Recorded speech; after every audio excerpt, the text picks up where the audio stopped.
I've been wearing the Google Pixel Watch 5 for the past weekish. Today I'm going to share my thoughts and testing experience to see if this watch is worth your money. Now, if you're curious about the biggest software updates, go watch the video on Shervin shares reviews. I'll be posting all my reviews and news updates there. There are big updates like blood pressure trends, insulin resistance trends, breathing emergency. Some of these are only available in Europe or coming in October, September. So I'm not going to discuss them in this video because I'm not able to test them yet. But subscribe to Shervin Shares Reviews because those tests will come on that channel. But I will talk about the new features like at a glance, the 2 times more accurate route tracking, better than Apple Watch Ultra 3 and Garmin Fenix 8 Pro is what they're touting, the all-new Strength Training feature, and how I felt using the Google Pixel Watch 5 with the new Google Health app and Gemini, because that app is kind of game-changing. So let's get into it. Now, this is the Google Pixel Watch 5. I wear all the wearables. Let me take off the other ones. But some new big updates. So we've got at a glance, which means at the bottom here, you can see information at a glance. Right now it says morning brief. I'm a big Apple Watch user. I love my Apple Watch because I can double tap here to go through menus. I can flick to go back. Google Pixel Watch 5 also now has that. So if I see morning brief there on the bottom, I can double click and it's now going to scroll through to see my morning brief information, how I slept, my readiness score, blood oxygen levels, the weather in New York today, and any other information that I want. Once I'm done, I can either double click on the done because now it's giving me that notification, or I can also wrist flick away. So I'm in a menu and I don't want to watch this or look at this. I just wrist flick and it goes away. Now, most people are like, oh, I don't use gestures are game changing. I don't think you realize this is a massive feature I'll use on my Apple Watch all the time. Having this on the Pixel Watch 5, I absolutely love it. Like, I don't know. I'm walking around with coffee in my hand. I'm doing something, and being able to interact with my watch without having to use my other hand, lifesaver. Another interesting feature is generative watch faces. But like, when am I ever going to use this? But you can go ahead and describe my ideal watch face. I want a watch face around health and fitness, maybe some barbells, saunas, and cold plunges, and make it look futuristic. And then it's going to analyze my prompt and create a watch face. Bam. Okay, this is fun, cool, but is it a reason to upgrade your watch or buy a new watch or switch watches? No, but it's cool. Okay, let's get into the health and fitness testing. So now they're touting 15% more accuracy in the sleep tracking experience. So sleep stages are 15% more accurate. They compared this against the PSG, which is a polysomnography. This is what they use in science labs for sleep tracking and testing. Now, I don't own a PSG, but what I do own is every other wearable on the planet. So let's just do a quick comparison of how the sleep data compares to all my other gadgets. With the Oura Ring, the REM was about 7 minutes of deep, about 20 minutes. With my Whoop, it was about 50 minutes for REM sleep and almost an hour of deep sleep. Oh, why is Whoop so far off? Apple Watch and 1 minute on deep difference.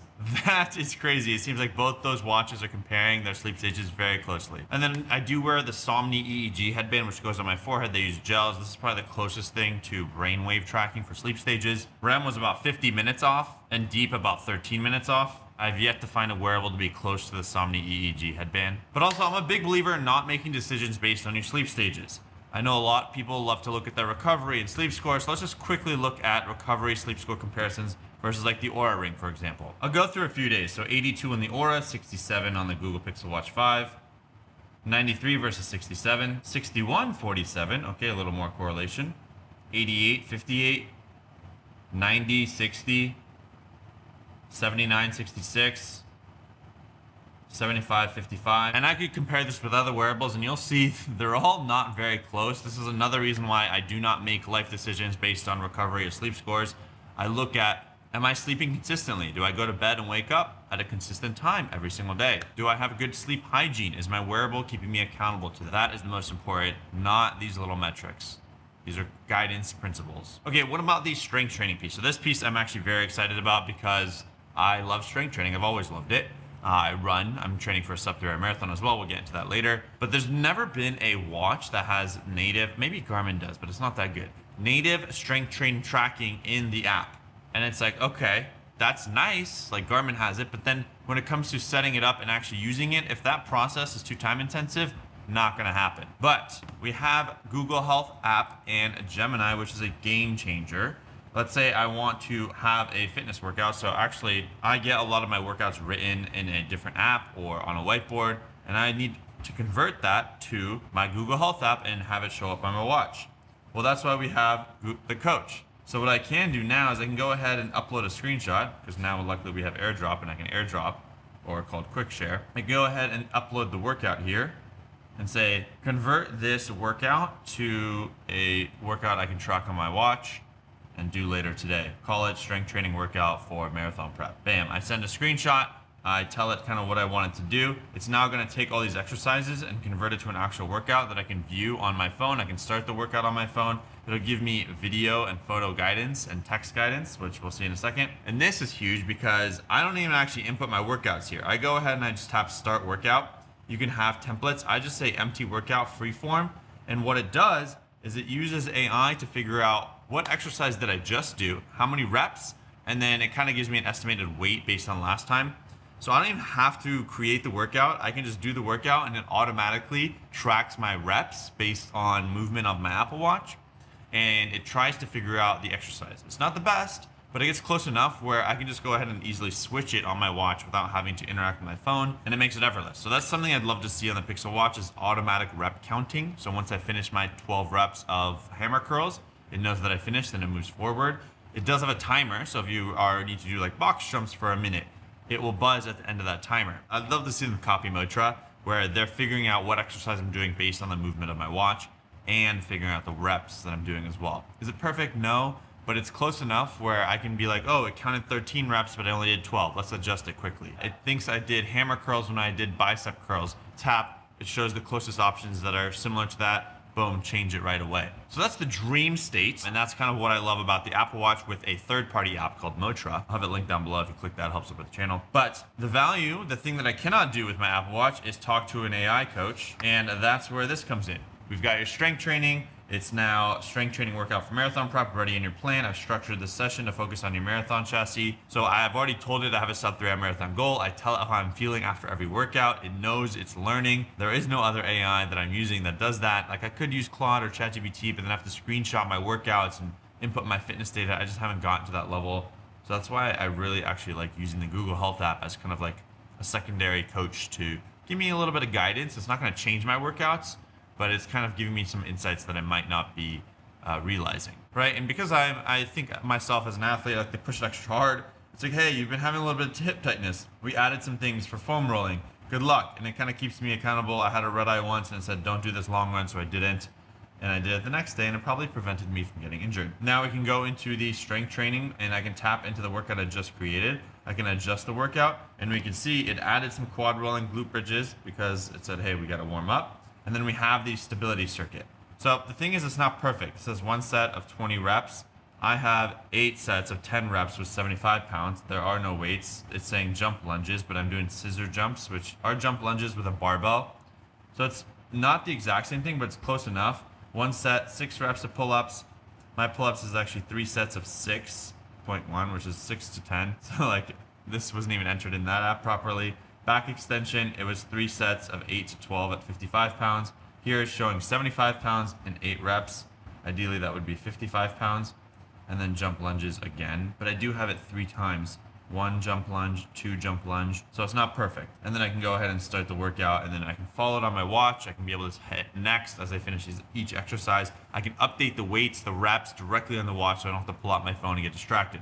That is a huge win. Now maybe next year I'd love to see auto exercise detection and auto rep tracking after the fact. I think the Google engineers can do it. I believe in you. Okay, another thing is I use Runna to train for my workouts, and there currently is no Runna to, and right now there's only a Read integration from Fitbit. There's no Google Health integration that will pull the workout from Runna onto my Google Pixel Watch 5. Would love to see that. Runna and Google, can we see that? But instead I can screenshot the workout and paste it and say, hey, create this for me. So we have a tempo 211. It created the workout for me. It shows me run 1.5 miles at that pace, conversational, and then a 2 miles at 6:40 to 6:30. It's kind of picking that middle range. Walk for 2 minutes, which was the rest, and then 1 mile at 6:20, 6:10, which is kind of that middle range as well, with a walk rest, and then finally cool down. So now I can start that workout on my watch and be able to be guided, which is great. I love that. And there was no Runna integration, so I just screenshotted it and said, make this a workout on my watch. Bam. There is no other smartwatch that can do this. I think that's huge. The whole goal of technology is make my life effortless. I want to be able to show up to the workout, have it guide me. I don't want to have to think about these little things. I don't want to have to fidget with my technology, with my gadgets. I just want to run, lift, cycle, start, stop, do the duration, the pace, the distance at that time, and not have to worry about it. So anything like this that makes the life easier, very valuable. Generative watch faces, cool, but not very valuable for me at least. So I think these are the game-changing features that honestly, why does Apple not have this for the Apple Watch with Siri AI and all the Apple Health data? Not sure, but this is a reason that I'm gonna keep wearing my Fitbit Air and probably Google Pixel Watch 5 depending on what I'm doing. So that way I can keep importing all the data into my Google Health app.